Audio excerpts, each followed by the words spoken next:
episode 10. I think that's right. Is it 10? No. Yes. Should we start over? Yeah. 5 and 4. No, I think it's right. 5 and 4. 10. 9 plus 1. 10. Plus 1. Hey, everybody. Welcome to episode 10 of Brokers and Booze. Thank you for joining us. My name is Chris with Eagle Realty. I got Mr. Bill Yates with Sands Realty.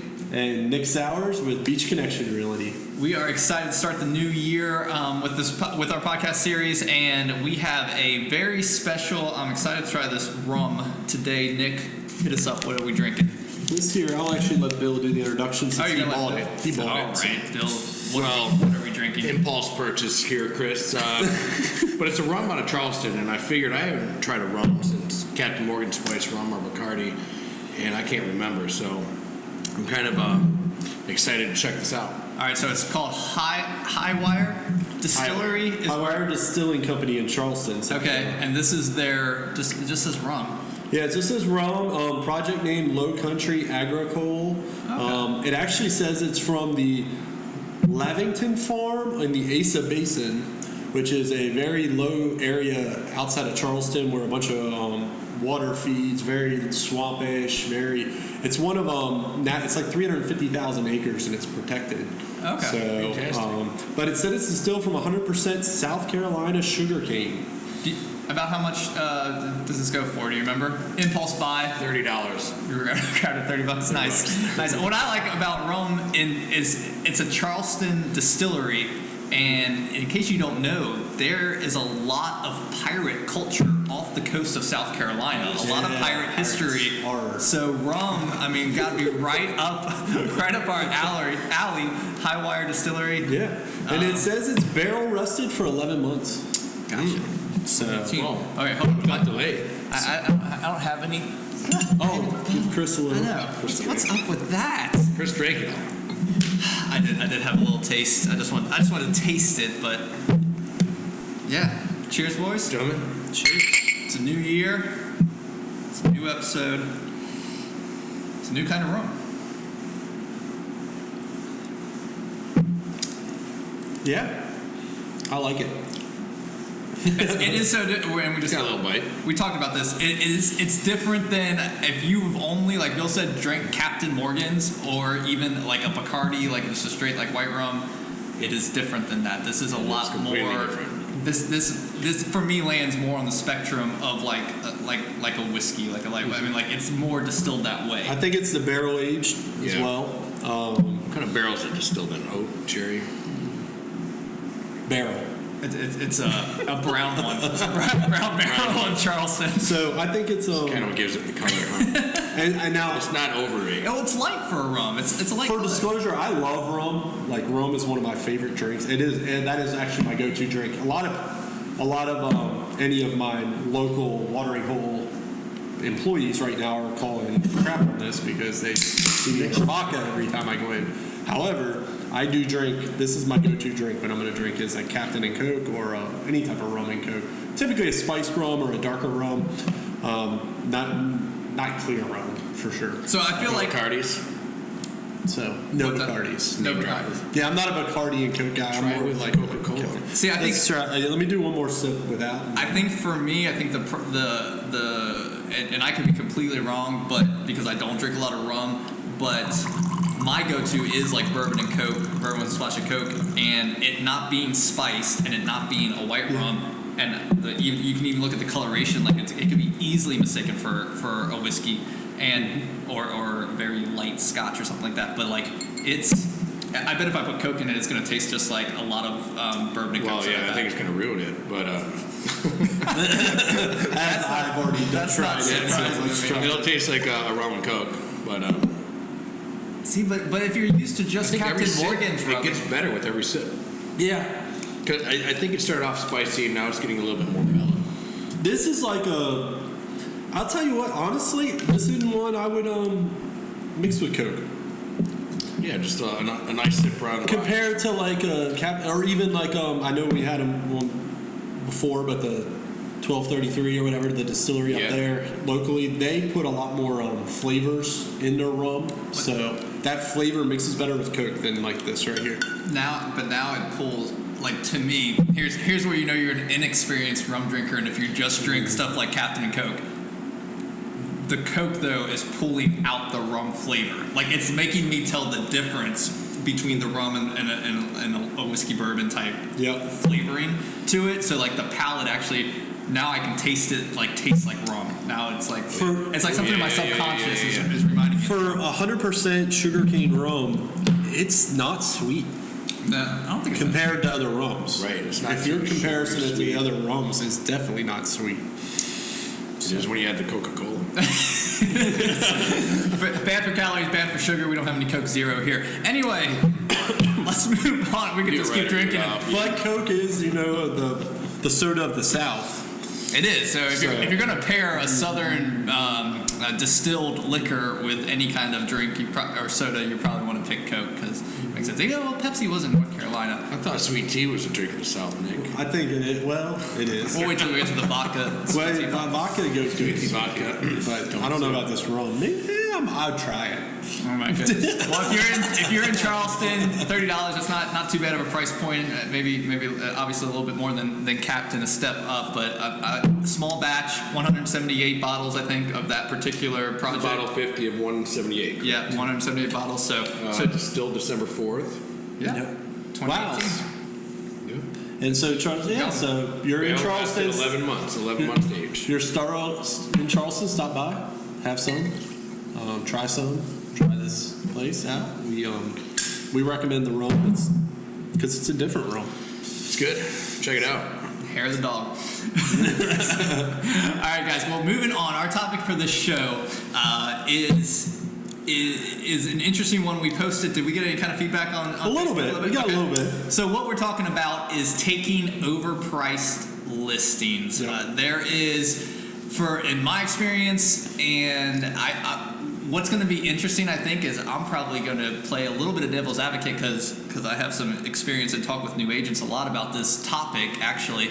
But overpriced listings, if you going into it knowingly take it, do you take them or not? So if you're dropping comments or want to message us about this topic, we're really interested. Will you take a listing knowing that it's an overpriced listing, but you just want to get the listing and take it? I think is how we kind of phrased it out there to people. Are you willing to take an overpriced listing? Yeah. So, well, I think pricing, Chris, is very important in the first beginning stages of marketing a property. So if it's priced 20% higher than market value, then I don't think it's going to get a lot of showing, a lot of activity. That being said, you're spending money up front with photography, staging, planning, your time that you're just not going to get back if it doesn't sell. So unless the owner has agreed with a price drop incrementally and predated plan and whatnot, no, I think it's a waste of your time. So you wouldn't take it, or you would take it if they agreed to like a strategy plan. You're letting them know up front, hey, this is overpriced. I'll list it, but this is what's going to have to happen if we don't sell it. That's correct. Okay. I would say, in general, I'm against overpriced listings. There are situations I see some value in it. I see it like, for example, Bill and I have something in common where we both have our brokerages have offices in resorts, and sometimes just controlling the inventory in a resort where you control 80-90% of the listings in that resort, sometimes it's worth taking those overpriced listings just so your competitors aren't getting a foothold in a resort you're in. We do that. I don't like it. I'll do it to make my other listings look more attractive. Why is this guy at 140 when this guy's at 110? So jump on that. That's a deal. But staying even on the broker side of it, I can tell you one thing I've noticed. When I have an agent that gets a new listing and they don't know it's overpriced, it tells me something about how far they are in their development as an agent. Because I have agents come in and they're like, oh no, I got this new listing. They start talking about it. I'm like, yeah, I think you're off on price. And they like, appraise a mantle because their grandfather built it for $30,000. Well, what's happened a lot of times is the agent themselves got convinced by the seller of what the market is, instead of them convincing the seller what the market is. They lost the expert role. Yes. And I've seen that a lot. I agree with you. Like, I think there's a little bit of a difference in in like what you said, where we're taking an overpriced listing, but we're telling the seller up front, hey, it's overpriced. And when I talk with new agents, I'm always about that. I'm like, you want to get the listing, get the experience, but if you know they're overpriced and where they want to be is not what the market is, like you have to over communicate and be super upfront about them. But that's overpriced. We're not gonna, we don't believe this. We don't think we'll get this kind of activity. We know it won't sell. We know it won't appraise. Here's the comps. Here's the data. Be the expert in telling them about that.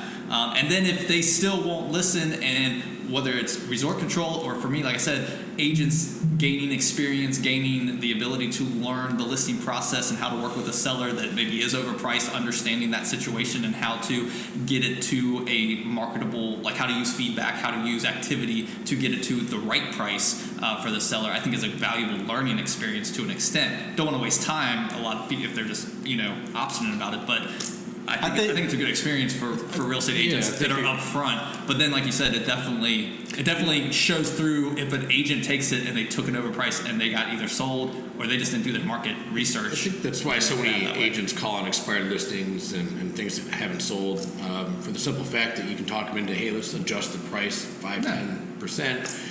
And voila, all of a sudden it sells. Right. So the previous agent just spent a lot of time and money and effort for nothing. Right. And you step in, convince them that, hey, the original agent that told you this was overpriced was right, and all of a sudden it sells. So, in my opinion, price, condition, location. I think so you can't change your location unless you want to repaint, do the flooring, modernize it. Price is your only other option to make adjustments. So what about those? So let me throw this into the mix of those kind of scenarios, though. Wouldn't you rather us being all broker in charge and having agents and having team members at work?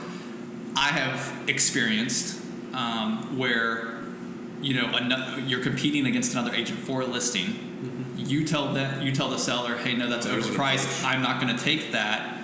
The other agent takes it, but they know they can work the seller into the right price bracket by being upfront, by going through the techniques and the way to get the seller down. Now your agent just lost out on the listing because we just said, hey, don't take overpriced. I think there's definitely agents out there that take the listings with that exact strategy, even if they may not, even if the seller themselves doesn't seem willing to change. They're like, I'm just that good at convincing over time that I'm going to get them down to the price and stuff. And that is a reason I've seen them take. Now, one of the comments that was made on this post was about, it does affect your brand if you constantly are taking overpriced listings.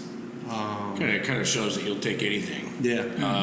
And then you lose the expert process there. So you're not making the calls. You're an order taker at that point. But in addition to that, I always ask my seller, why are you selling? Gambling debt, or do you have a funeral to pay for, or are you just trying to see what you can get for it?